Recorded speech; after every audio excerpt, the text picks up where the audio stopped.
Une semaine d'infos dans le Grand Lille. 7 jours, 7 minutes. Bonjour à toutes et à tous, nous sommes le lundi 1er mai, bienvenue sur Grand Lille TV. On va profiter de ce jour férié pour s'échapper jusqu'à Wany et quitter aussi le monde réel pour arriver dans le surnaturel. Attention, âme sensible, s'abstenir des bruits soudains, le sentiment d'être observé, des reflets étranges dans le miroir, des ombres furtives, un chien qui se met à aboyer sans raison. Vous ne le savez peut-être pas, mais votre maison est peut-être habitée par des entités. Pour le savoir, pourquoi ne feriez-vous pas appel à ces enquêteurs basés à Wany qui sont experts dans la détection d'esprits et qui pourront vous dire si oui ou non votre maison est hantée? Xavier Silly a suivi ces enquêteurs du paranormal.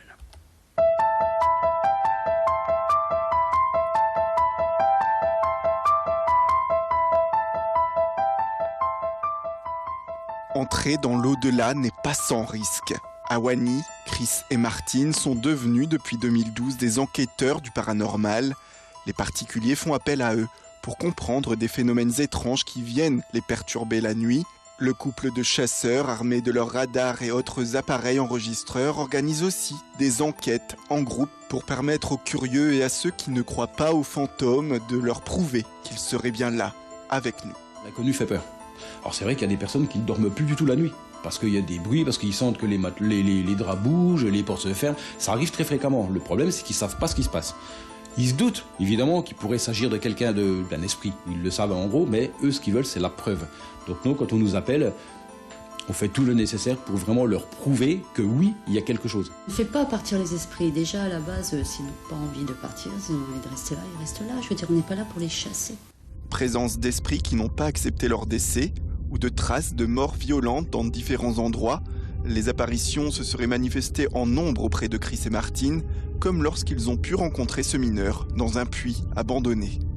Cette photo a été prise parmi tant d'autres, et c'est vrai qu'on voit bien quand même donc, le visage d'un monsieur avec un casque, et si on regarde attentivement, on peut même voir la petite lumière du casque.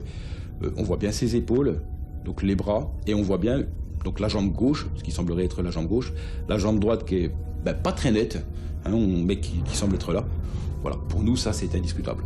C'est indiscutable, on a vraiment... ça, c'est une apparition.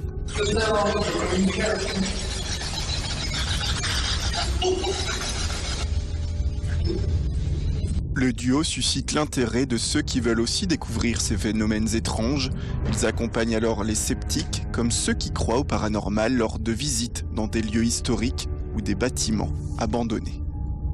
C'est surtout qu'ils soient capables, qu'ils aient l'occasion unique de ressentir ce que nous, on ressent tout le temps. Nous, on est là pour encadrer évidemment tout ça, parce que il faut quand même y penser, c'est aussi, ça peut être aussi un peu dangereux. Un esprit peut s'agripper à quelqu'un, ça peut réagir avec violence sur place. Alors on a eu le cas il n'y a pas si longtemps, griffure, ça peut arriver, oui ça peut arriver. Une expérience des plus troublantes que Martine a vécue lors d'une expédition en extérieur. C'est un petit peu avant minuit, on va dire. En plus, il y avait un orage pas possible. Il y avait vraiment toutes les conditions pour faire une petite enquête.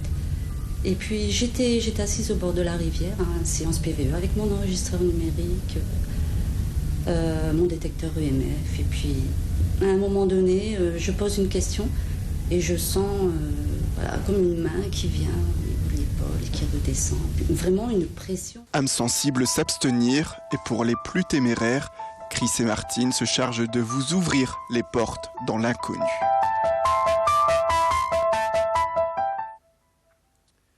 Et puis après les esprits, les robots, laissez-moi vous présenter Cutie qui pourrait devenir l'ami de vos anciens. Ou de sa mission, c'est de mettre fin à l'isolement des personnes âgées.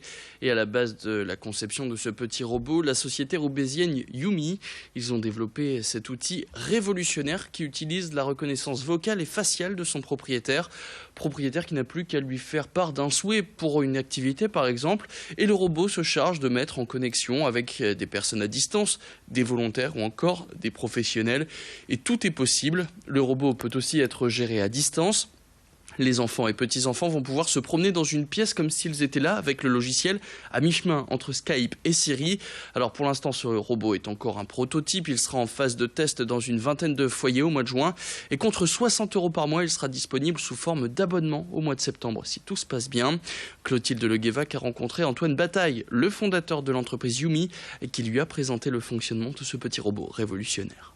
Si la personne âgée dit j'ai envie de faire un cours de cuisine cet après-midi, le robot va lui proposer des gens qui sont logués, qui sont susceptibles de lui donner un cours de cuisine. Alors elle a envie de faire une tarte aux fraises, et bien Robert, qui est un fin cuisinier, se propose pour lui montrer comment on fait une tarte aux fraises.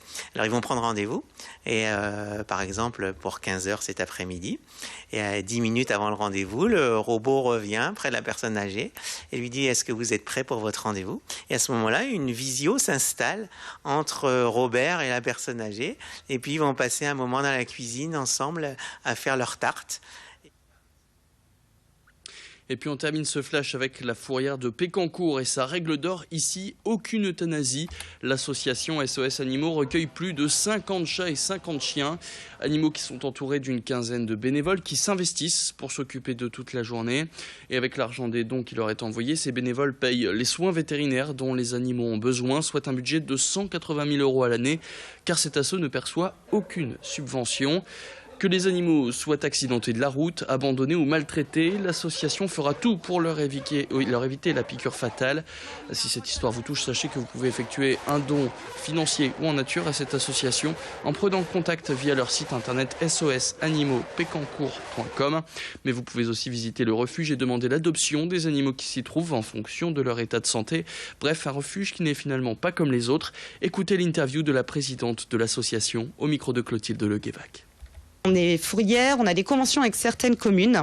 Donc en cela, on prend tous les animaux qui nous sont amenés par eux et on fait aussi des exceptions au cas par cas pour tous les appels, puisqu'on a 50 au moins de demandes par jour pour des animaux extérieurs. Ça peut être des abandons des particuliers qui doivent se séparer. Sachant qu'on ne fait pas d'euthanasie, beaucoup de monde nous sollicite bien sûr pour que l'animal arrive ici. Ensuite, il y a les soi-disant trouvés qui leur appartiennent en réalité. Bon, voilà. Dès qu'on peut, on prend. Voilà, dans la mesure du possible en tout cas. On est content pour chaque petite vie qui est sauvée, qui est aidée. Et puis on est triste quand il y en a qui s'en vont, malheureusement ça arrive, c'est des choses qui arrivent. Ouais. Et c'est la fin de ce flash, merci à tous de l'avoir suivi. Tout de suite, vous retrouvez la météo, un point sur vos conditions de circulation.